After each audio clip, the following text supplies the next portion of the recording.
Everyone agrees that Jesus came to Jerusalem for Passover. Right. By the end of the week, he was dead. Right. Who wanted him executed? Was it the Jewish priests or the Romans? Well, I don't think that's a yes or no proposition. I think that a lot of people could have wanted him dead. Let's take the example of Saul for a minute as a persecutor of Christians before his conversion. The truth of the matter when we're dealing with a figure like a zealous Jew is that they were even willing to persecute their own fellow Jews that didn't believe like they did because they saw them as a threat to the existence of Judaism or to the political status quo or a host of other things.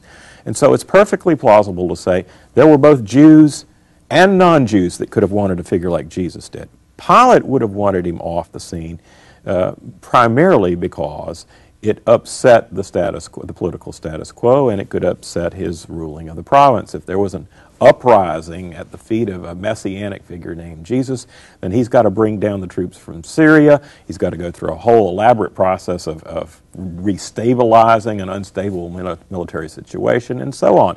Rather nip it in the bud, cut off the head and the body dies, and so from Pontius Pilate's point of view, there was a good reason to execute Jesus if he was any kind of messianic pretender at all. Was Pontius Pilate keeping his eye on Jesus?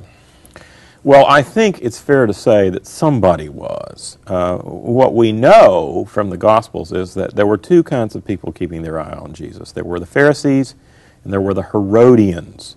Presumably the Herodians are those who in fact reported to Herod Antipas, the ruler of Galilee, and he in turn would have had to have dealings with Pontius Pilate.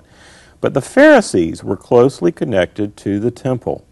They certainly could have reported to the Jewish authorities. I think Pilate's evidence would have been indirect rather than direct, but he had at least two sources of information, Herod's people or the